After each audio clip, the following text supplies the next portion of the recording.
오늘은 사실 내년에 예삼의 전체 주제를 함께 정해가는 동행을 앞두고 설교를 함께 우리가 신앙생활하는 예삼이란 공동체에 관한 주제로 잡았습니다.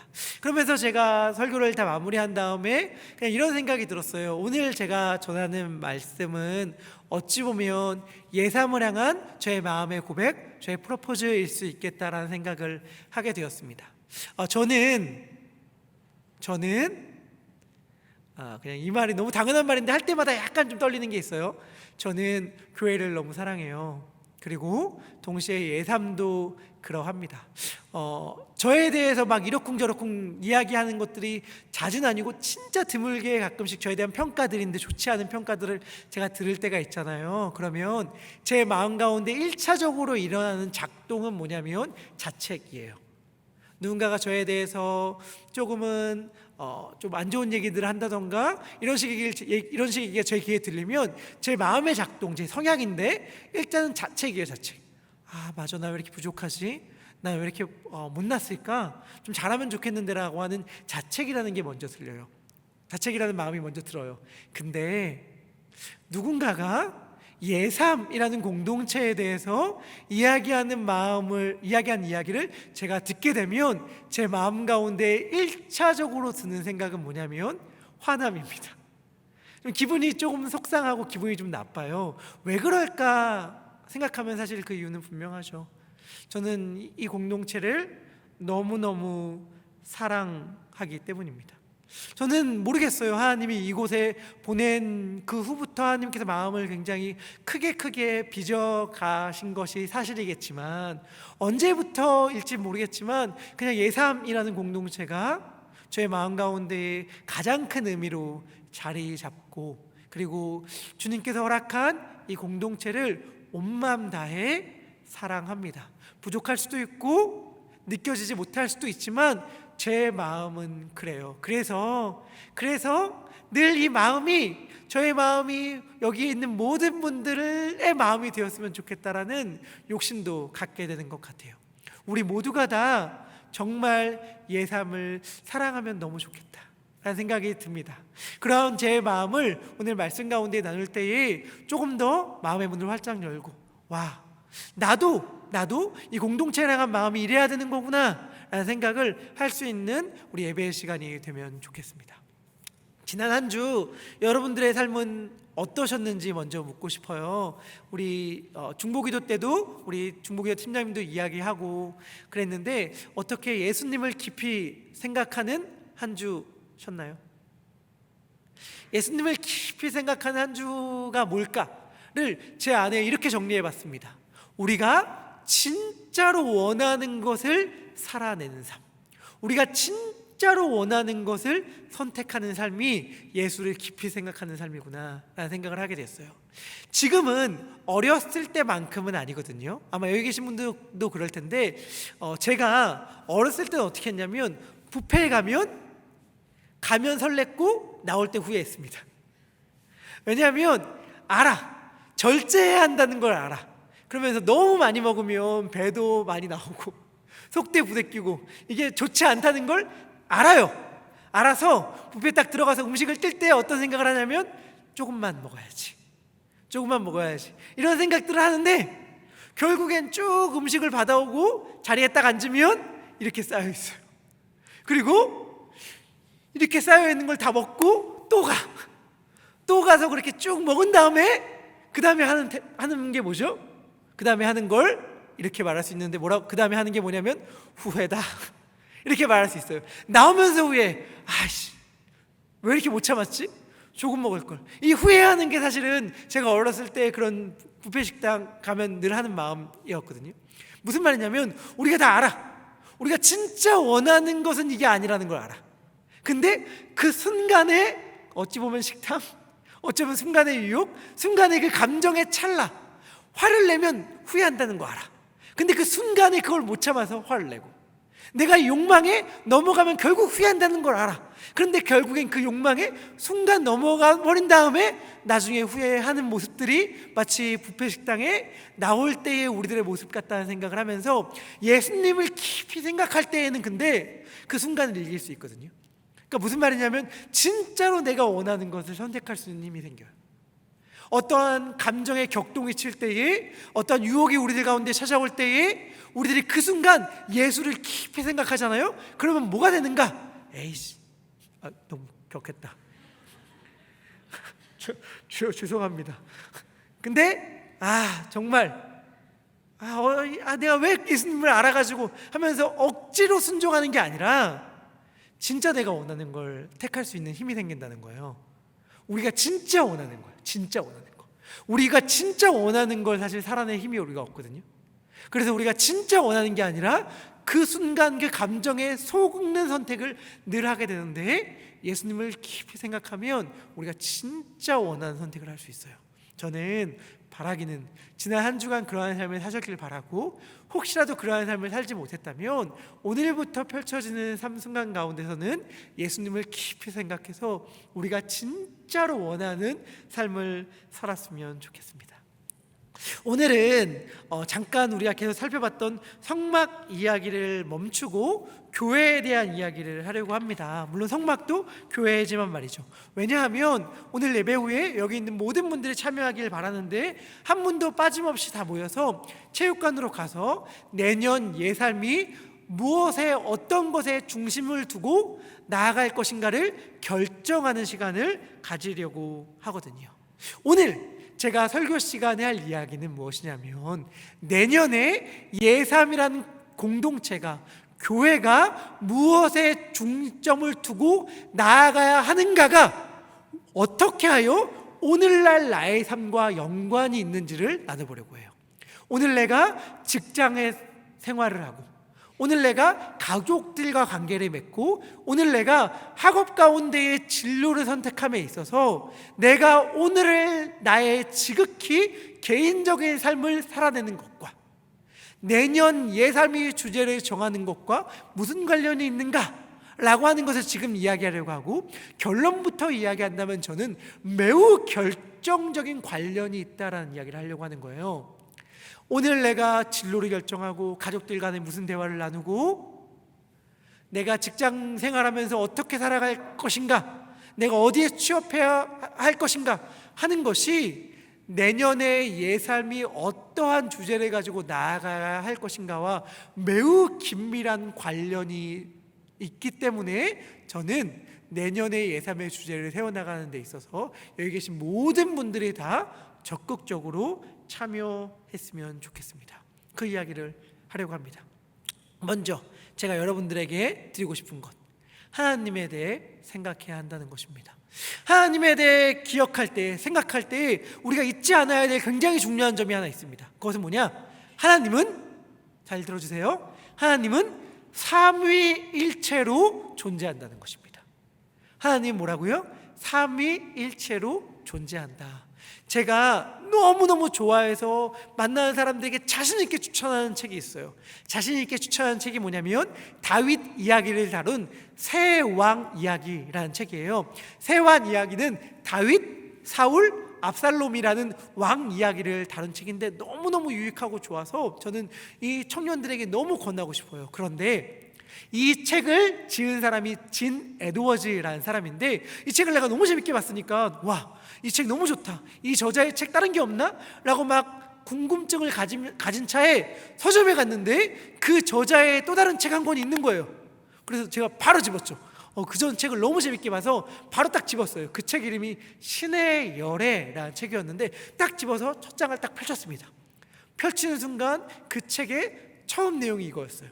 하나님이 태초에 존재하고 계셨는데 외로우셨다는 거예요. 그래서 하나님이 이렇게 얘기합니다.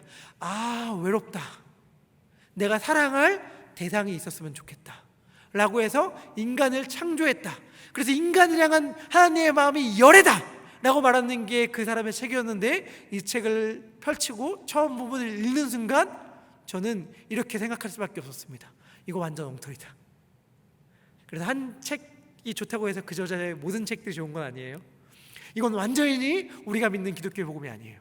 여러분들 절대로 오해하면 안 되는 게, 하나님이 외로워서 사랑할 대상이 필요해서 인간을 창조하신 게 아닙니다.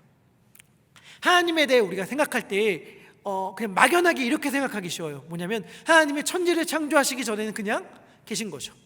심심하게 홀로 아무것도 안 하면서 가만히 그냥 있는 거예요. 이게 만약 우리들이 갖고 있는 하나님에 대한 개념, 생각이라면 굉장히 잘못되었다라고 말하고 싶습니다. 하나님은 영원 전부터 처음부터 계신 분인데 처음부터 혼자 계신 분이 아니셨어요. 성경은 뭐라고 얘기하냐면 하나님은 처음부터 성부, 성자, 성령 삼위의 세 분의 하나님으로 계셨고 그 안에서 완전하고 충만한 사랑을 나눴다라고 이야기합니다. 하나님이 외로우셔서 인간을 창조하신 게 아니에요. 하나님은 삼위 하나님 간의 사랑으로 완전히 충만하시고 완전히 만족함을 누리고 계셨고 인간은 그 하나님의 충만하고 완전하신 그 사랑이 넘쳐 흘러 창조된 것이지 뭔가 부족하기 때문에 그것을 채우기 위해 만든 존재가 아닙니다. 우리가 기억해야 될 것, 그래서 하나님은 태초에 홀로 존재하셨다. 독거 홀로 존재하셨다가 아니라 하나님은 처음부터 삼위의 연합으로 완전한 충만함을 이루고 계셨다. 이 사실을 기억하는 것이 중요합니다. 그 삼위 하나님께서 인간을 창조하실 때에 이렇게 말씀하셨습니다. 창세기 1장 26절에서 27절의 말씀입니다. 창세기 1장 26절에서 27절의 말씀 같이 읽도록 하겠습니다. 시작.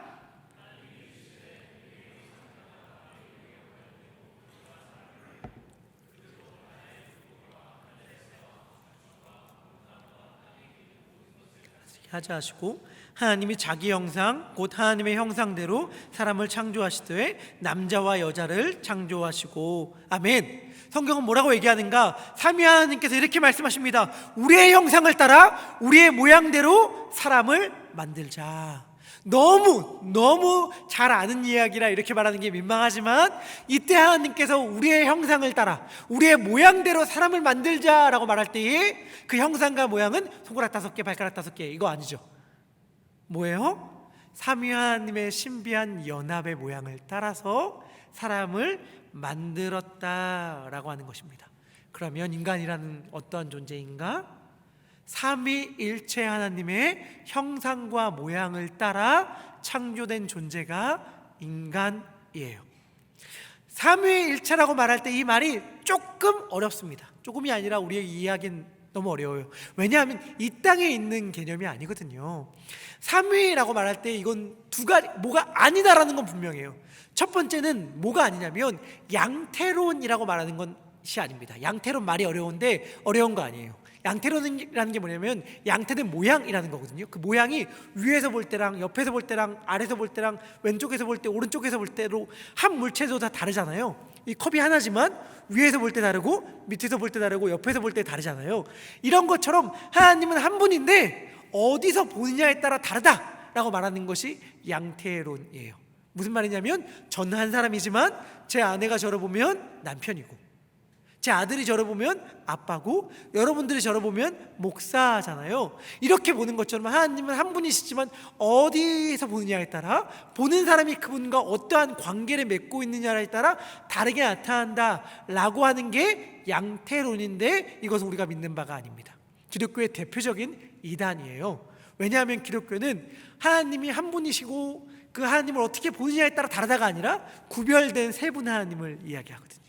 그렇기 때문에 이 양태론은 기독교 역사 가운데 이단으로 여겨왔습니다. 그렇다면 반대되는 개념도 있는데 그 반대되는 개념은 뭐냐면 삼신론이에요. 삼신론. 무슨 말이냐면 세 분의 신이 계신다. 독립된 신이. 성부 하나님, 성자 하나님, 성령 하나님. 이 세 분의 하나님이 계시고 우리는 세 분의 하나님을 믿는다라고 하는 것이 삼신론인데 기독교 역사 전통 가운데 삼신론 역시 이단으로 여겨왔습니다. 왜냐하면 기독교는 한 분 하나님을 믿기 때문이에요. 아까는 세 분이라면서요 왜 지금 한 명이라고 얘기합니까? 라고 누군가가 이야기한다면 그 이야기하는 사람에게 마틴 로이드 존스라는 목사님은 이렇게 대답하라고 얘기했어요. 신명기 6장 4절의 말씀을 이야기하면서 이스라엘아 들으라 우리 하나님 여호와는 오직 유일한 여호와시니 라고 말하라고 이야기했습니다.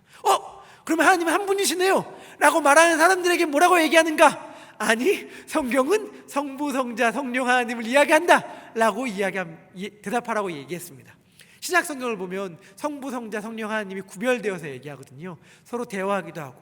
가장 대표적으로 우리가 축도 때 얘기하는 고린도후서 13장 13절은 하나님, 예수님, 성령님을 다 언급하는 구절이거든요. 우리 축도 받을 때 얘기하잖아요. 예수님의 은혜, 하나님의 사랑, 성령의 교통이란 말이 조금 어려워서 교통이란 말은 교제하심, 함께하심, 위로한다 이러한 말의 의미가 있기 때문에 풀어서 이야기하긴 하지만 이 세 분이 구별되어 등장해요. 그러니까 무슨 말이냐면 이것을 이해하려고 하지 말고 믿어야 된다는 것인데, 기독교는 한 분 하나님을 얘기하고 동시에 세 분 하나님을 얘기한다는 거예요.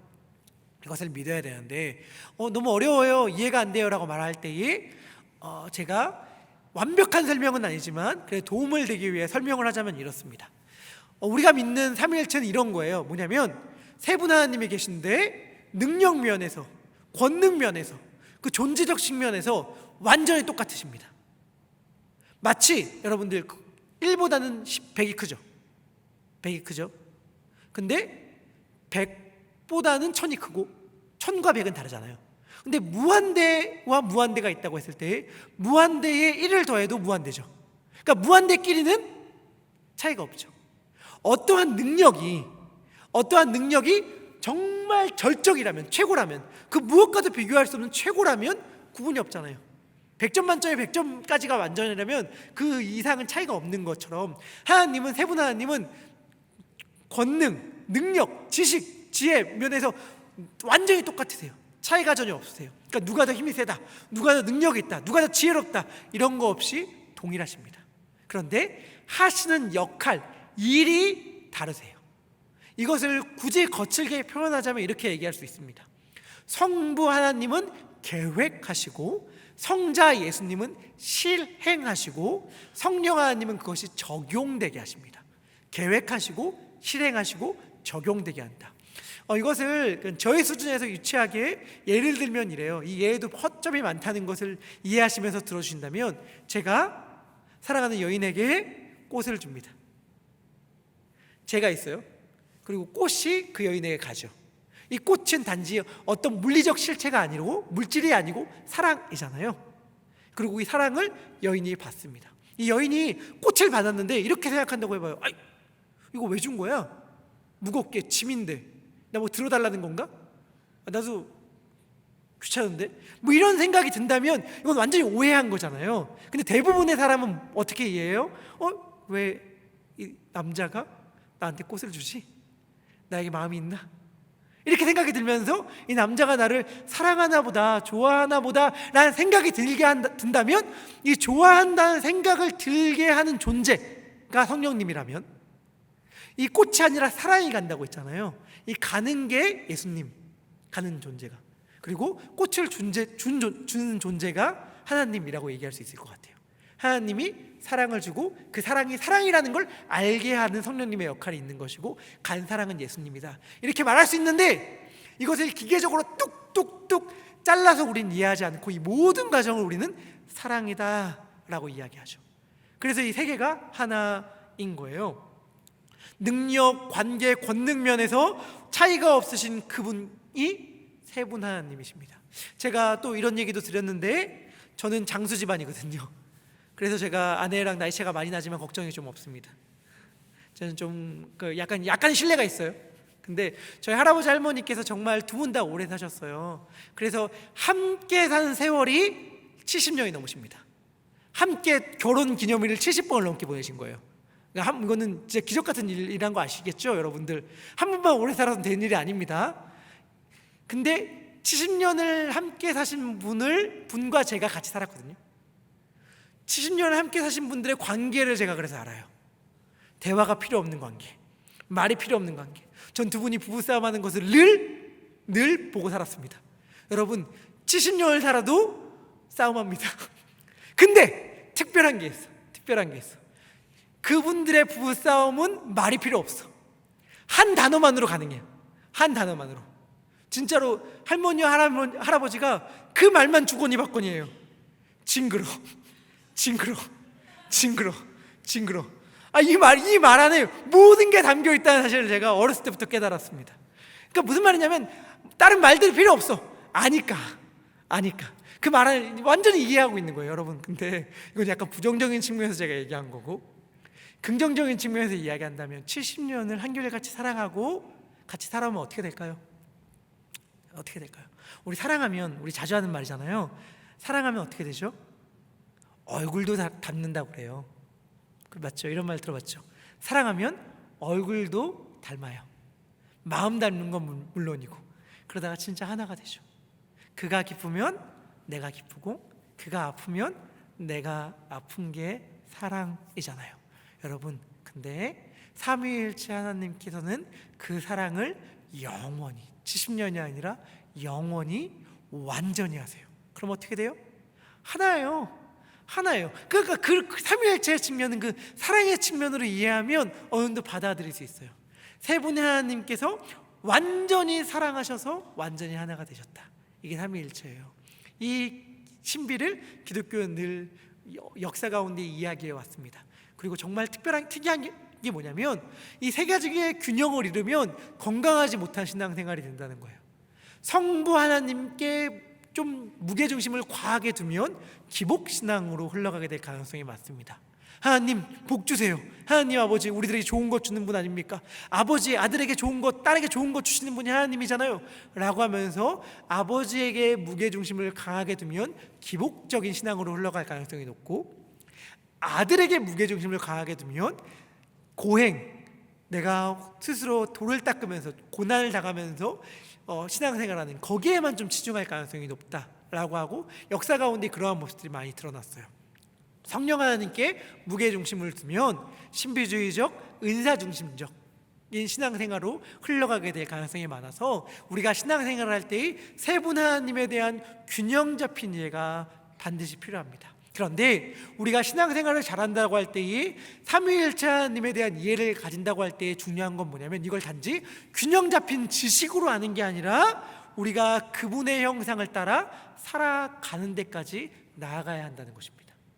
삼위일체 하나님의 형상을 따라 지음받은 우리들은 그 삼위일체 하나님에 대한 온전하고 바른 이해를 가지는 것을 넘어서서 삼위일체 하나님의 모습을 따라 살아가야 해요. 그게 뭐예요?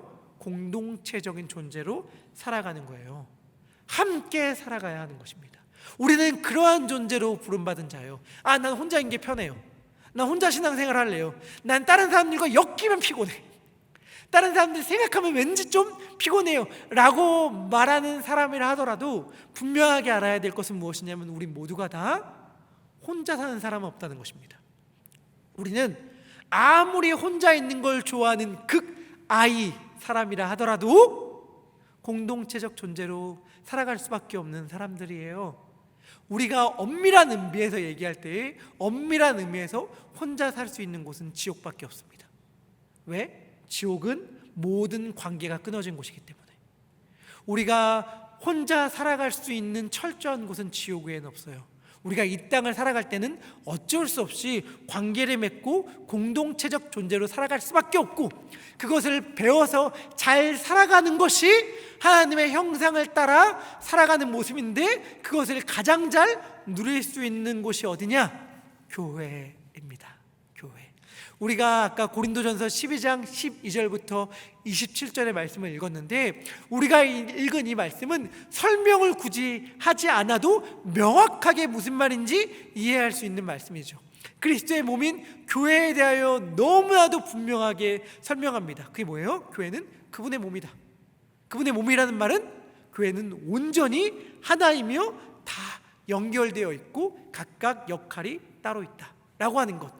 냄새 맡는 곳의 역할이 따로 있고, 보는 곳, 만지는 곳 다 따로따로 있고, 이것은 다 연결되어 있다. 여러분, 너무 이해하기 쉬운 비유를 바울이 들어주잖아요.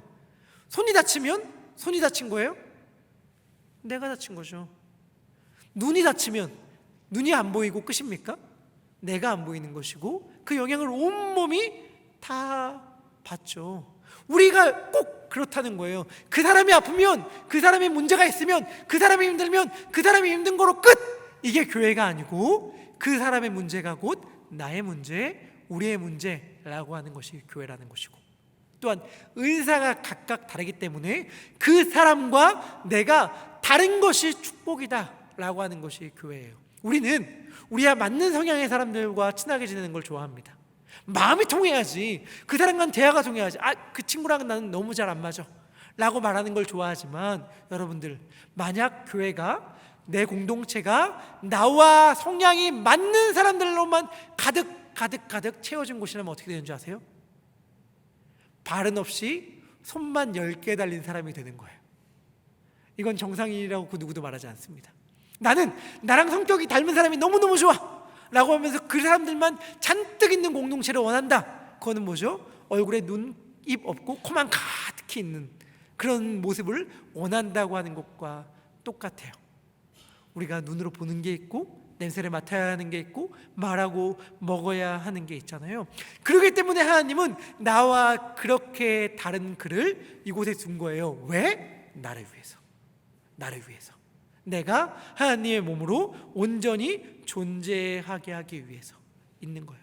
그래서 이러한 측면에서 본다면 우리가 예삼이라는 공동체를 아름답게 만드는 것은 생각보다 너무 쉬워요. 예삼이란 공동체가 예수님을 사랑하는 공동체가 되었으면 좋겠다 라고 할 때 그렇게 만드는 건 생각보다 너무 쉬워. 왜요? 내가 그러면 되니까. 내가 예수님을 사랑하는 선택을 하면 뭐가 되는 거예요? 예살미 예수님을 사랑하는 선택을 하게 되는 것이죠. 내가 곧 교회고 교회가 곧 나입니다. 그래서 이곳 가운데에 하나님께서 하신 말씀을 분명히 우리가 깨달아 알게 된다면, 그래서 여기서 경험한 하나님의 말씀을 가지고 우리가 일상을 살아갈 수 있다면, 이 옛삶이 무엇을 하느냐가 우리가 일상생활을 어떻게 살아가는지와 절대적으로 연관이 있는 거구나 라고 하는 것을 깨닫게 돼요. 여러분, 하나님은 우리를 진공 상태에서 홀로 신앙생활하게 부르지 않았습니다.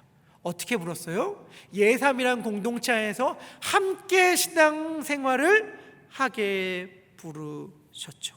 예삼이란 공동체를 하나님께서 세우시고 우리를 여기로 초대했다는 것은 무엇이냐면, 이 예삼을 여러분, 우리가 좋든 싫든 어떻게 평가하든 상관 전혀 없이 이 예삼을 우리의 영적인 주 공급원으로 삼겠다라고 하나님의 계획이 있으신 거거든요. 너 가족들과의 관계 가운데 힘들어하니? 가족들과의 관계를 잘 이겨낼 수 있는 영적인 힘을 얻기로 하네?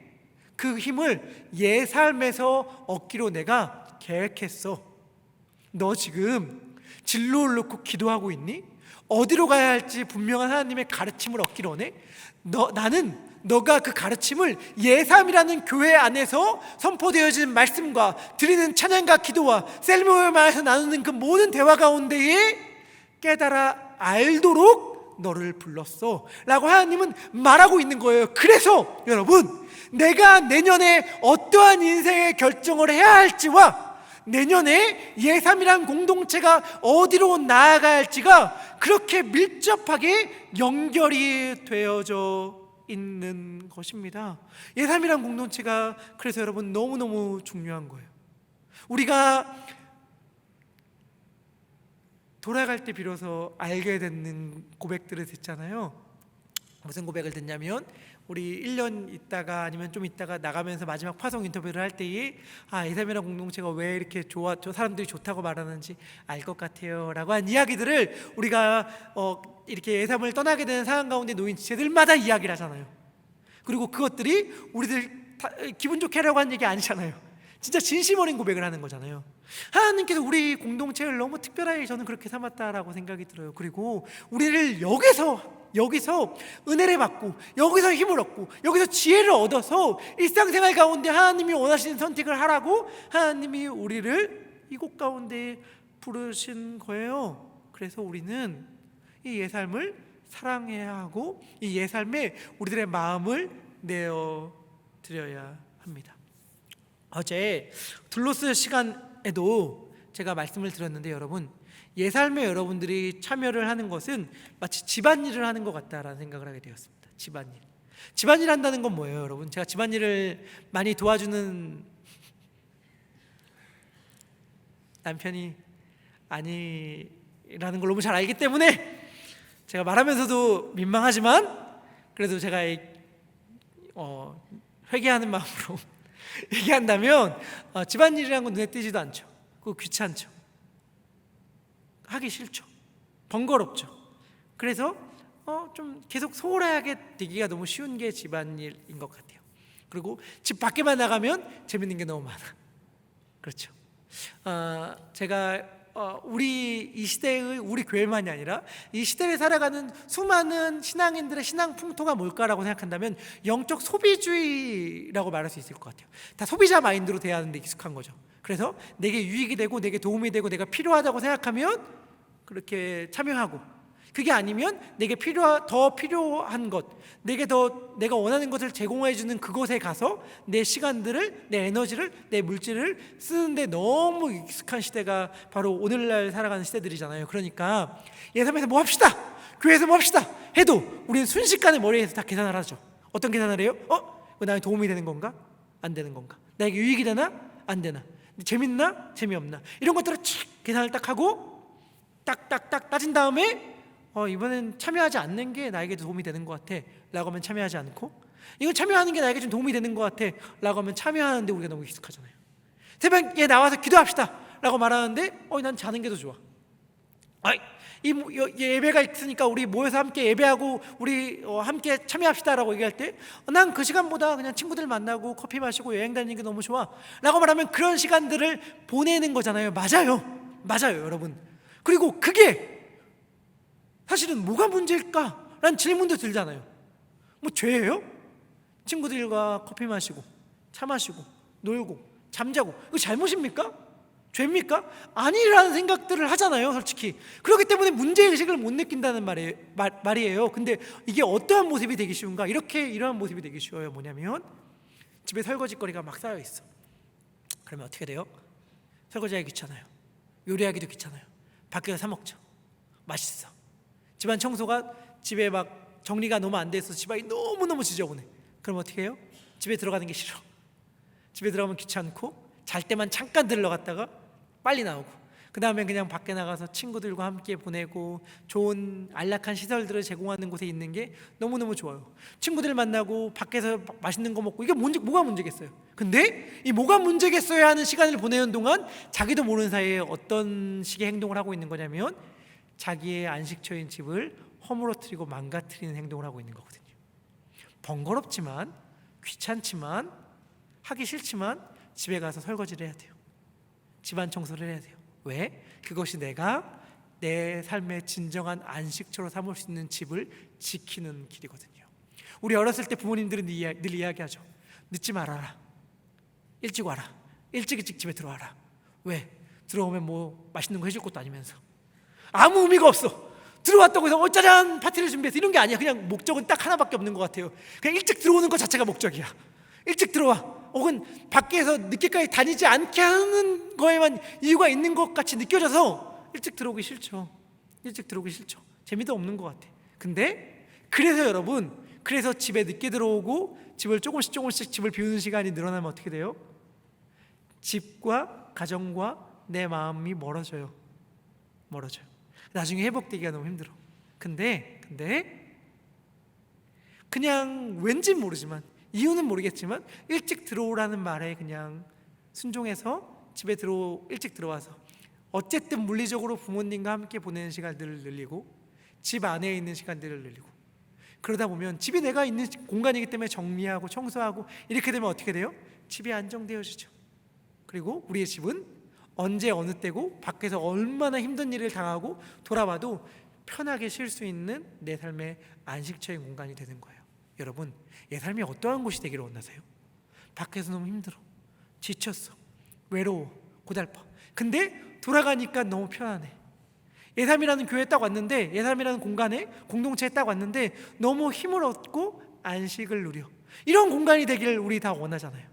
아무리 힘들고 지치고 어려운 일이 있다 하더라도 예삼의 예배에 딱 들어오고 예삼의 셀 모임에 딱 들어오면 그래도 한 줄로 살아갈 힘이 생기고, 그래도 이 모든 일들을 하나님이 원하시는 선택을 할 수 있는 마음이 생기기를 우리가 원하는 공동체가 예삼이라면 여러분 가꿔야 돼요. 누군가가 가꿔주길 바라지 않고 내가 참여해야 돼. 내가 참여해서 청소하고 설거지하고 집안일하고 가꿔야지. 나중에 여러분들 이런 거 다 소홀히 하잖아요. 그러면 힘들다 라고 해서 힘을 얻기 위해 예배에 왔는데 여기도 다 폐허야. 예삼에서도 아무도 관심이 없어서 집이 다 망가졌어. 그러면 결국에는 우리의 영혼의 쉴 곳을 잊어버리게 되는 것이거든요. 그래서 저는 여러분들에게 말하는 거예요. 정말 함께 만들어 가자고. 우리가 함께 거하는 예수님의 집으로 함께 만들어 가자고. 때로는 이건 리더들이 하는 거 아니야? 때로는 셀목자들이 하는 거 아니야? 때로는 목사들이 할 일이지 왜 이걸 나에게 미뤄? 라고 하는 생각이 든다 하더라도 아니요. 맞아. 이 집은 함께 세워져 가는 주님의 집이지 라고 생각을 하면서 이 일들에 우리가 마음을 같이 모았으면 좋겠고, 저는 1년에 딱 한 번 하는 이 행사, 동행이라는 행사가 그래서 주일날 이렇게 여러분들에게 취지를 설명하면서까지 무게를 두고 중요하고 함께 해야 하는 것이다 라고 말하고 싶은 것입니다. 오늘 우리가 함께 하는 것은 예삼의 주제를 정하는 것입니다. 이따가 체육관에 가서 설명할 시간이 따로 없을 것 같아서 제가 설교 시간을 빌려서 설명을 잠깐 설명해 드리겠습니다. 여러분들 어떻게 하는가? 들어가면 일단 테이블이 위치 셋업되어 있는데 셀별로 거기에 앉게 될 것입니다. 앉을 때 한 사람당 포스트잇 하나와 스티커 하나를 받게 될 거예요. 포스트잇 하나와 스티커 하나를 받은 상태로 거기에 앉게 되면 우리 찬양과 기도와 함께 내년에 예삼을 향한 하나님의 뜻을 같이 구하는 시간을 가질 겁니다. 그리고 예외 없이 모든 사람이 내년에 예삼이 이랬으면 좋겠다라고 하는 것을 포스트에 적을 거예요. 약간 포괄적인 주제여도 되고 굉장히 디테일한 실천 사항이어도 됩니다. 디테일한 실천 사항이라면 예를 들면 이런 거예요. 예삼이 내년은 한 달에 한 번 혹은 두 달에 한 번 정도는 양로원이나 널싱홈에 가서 봉사했으면 좋겠습니다. 이건 되게 좀 디테일한 실천 사항이죠. 이런 것들을 적어도 괜찮고, 혹은 포괄적으로 예삼이 내년에는 이 지역을 좀 섬기는 일을 감당했으면 좋겠습니다. 이런 포괄적인 얘기를 해도 괜찮습니다.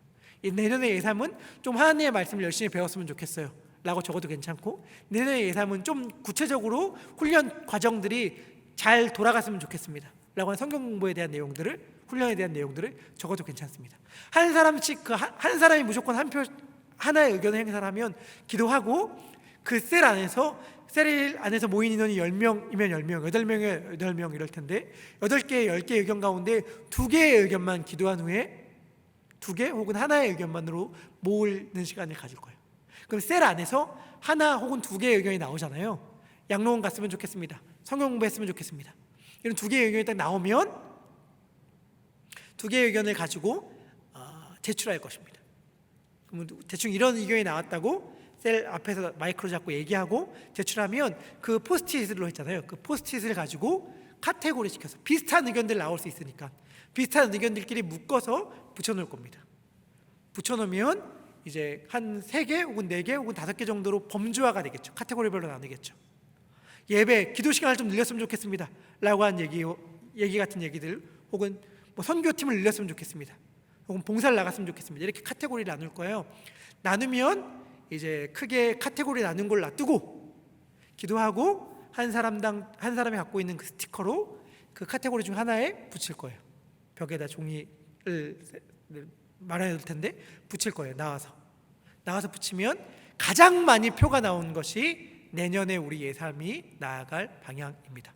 모든 걸 다 할 거예요. 모든 게 다 그리스도의 일이기 때문에. 하지만 가장 우선둬서 내년에 그 사역을 어떻게 할 것인가가 결정되어질 것입니다.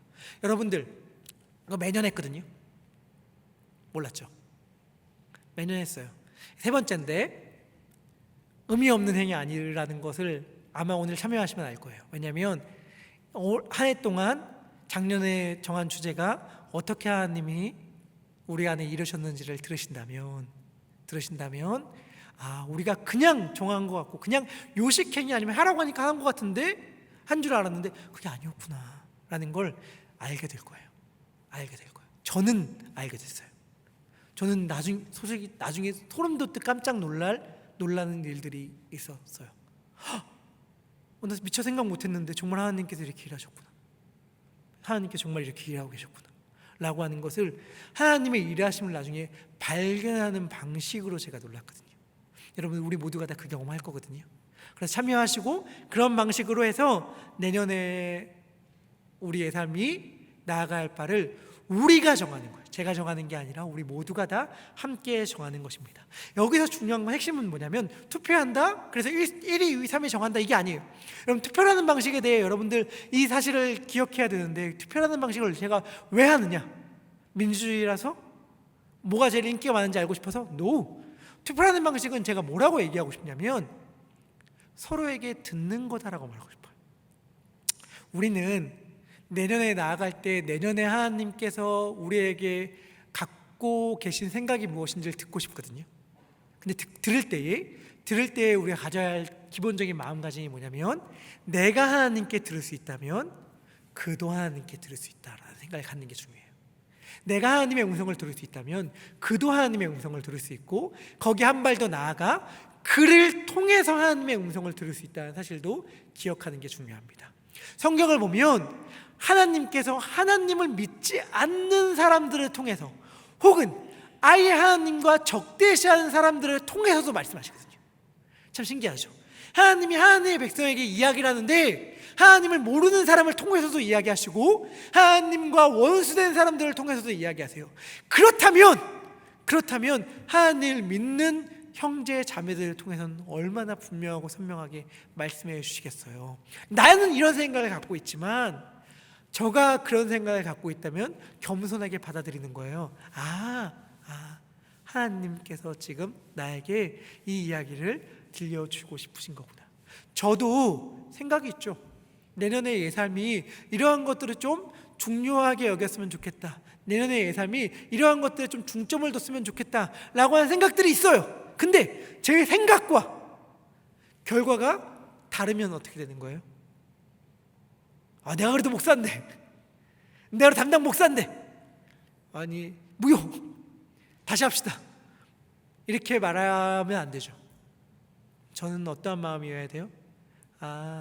하나님께서 지금 내 생각은 이럴지 모르겠지만 예삼의 청년들을 통해서 나에게 이렇게 말씀하고 계시는 거구나. 우리가 부족한 것, 아니면 우리가 나아가야 할 것, 하나님이 갖고 계신 뜻은 이거라는 것을 예삼의 청년들을 통해서 나에게 말씀하고 계시는구나 라고 들어야겠죠. 여러분들 이 일 하는 거예요, 이 일. 그러니까 이거 우리 모두가 다 참여해야 돼. 모두가 다 그 한 표를 행사해야 돼요. 왜냐하면 그 한 표를 행사할 때 비로소 온전하게 됨을 우리가 경험하게 되거든요. 말씀을 마무리하겠습니다. 교회는 함께 세워져 가고 함께 지어져 가는 그분의 몸입니다. 여기서는 잘난 사람도 없고 못난 사람도 없어요. 오직 함께하는 사람만 있을 테죠. 우리가 오늘 그리고 매일의 신앙생활 가운데, 교회 생활 가운데 발견하는 것은 무엇이냐면, 너의 역할이 있어서 내가 온전히 살아갈 수 있구나 라고 하는 거예요. 네가 눈의 역할을 제대로 할 수 있어서 내가 발의 역할을 제대로 할 수 있는 거야. 네가 손의 역할을 제대로 할 수 있어서 내가 입의 역할을 제대로 하는 거야 라고 하는 것이 교회의 역할이에요. 여러분들 이런 생각 절대 하시면 안 돼요. 저 친구는 너무 말이 많아. 이렇게 시끄러운 친구는 딱 질색이야. No. 그 친구는 입의 역할을 하고 있는 거고, 그것이 우리 공동체에 너무너무 필요한 겁니다. 저 친구는 맨날 앞에 나가서 나대는 거 너무 주목받는 거 좋아하는 거 아니야? No. 그 친구는 움직이는 팔과 다리의 역할을 지금 너무나도 성실하게 감당하고 있는 거예요. 그러한 역할을 감당하는 자들이 있기 때문에 우리 공동체가 올바르게 설 수 있다는 사실을 우리는 기억할 필요가 있습니다. 그래서 우리에겐 그가 너무 필요하고 우리는 함께 지어져가는 주님의 몸인 것입니다.